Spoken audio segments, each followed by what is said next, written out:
मोके देखी माता की चाल चलने बिजली गिरा है तेरे रनिया।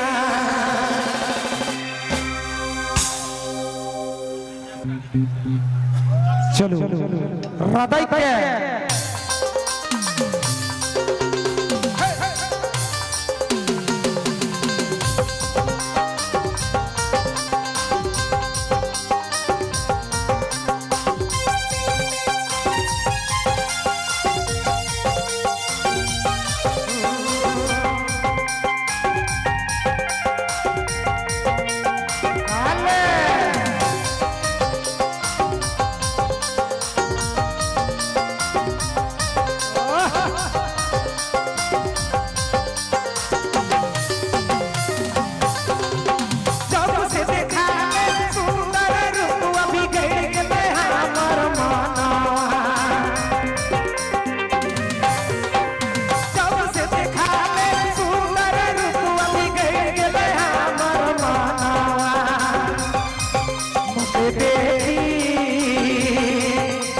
देखी माता की चाल चल बिजली राजले मोके देखी माता की चाल चल बिजली राजले।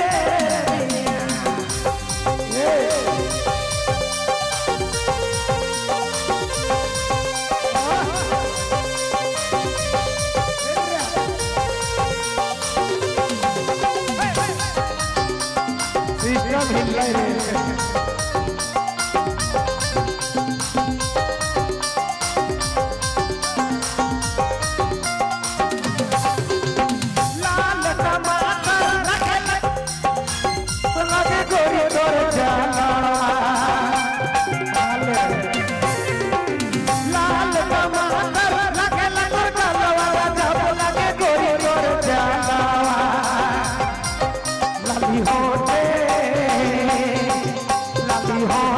ललिया लगा ले गोरी थोड़ा बुढ़ो के पागल बना ले।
लाली होठे ललिया लगा ले गोरी थोड़ा बुढ़ो के पागल बना ले।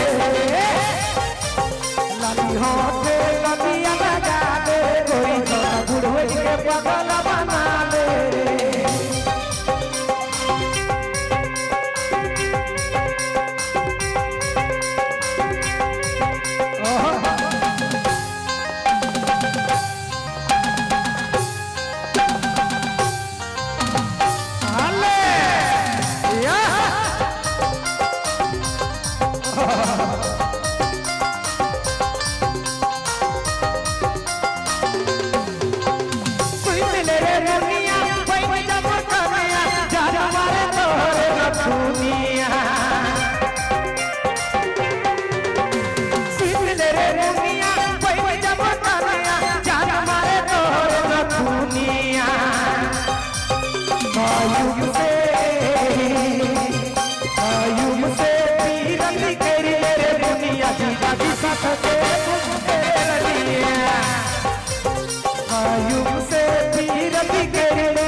मुखे देखी ए गोरी मुखे देखी मटक चाल चल दिले बिजली गिरा दे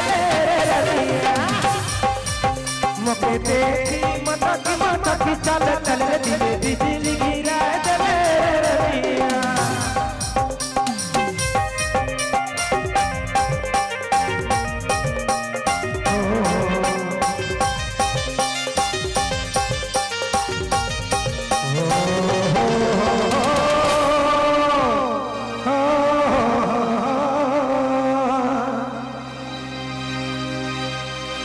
धन्यवाद मिस्टर कयूम अब्बास।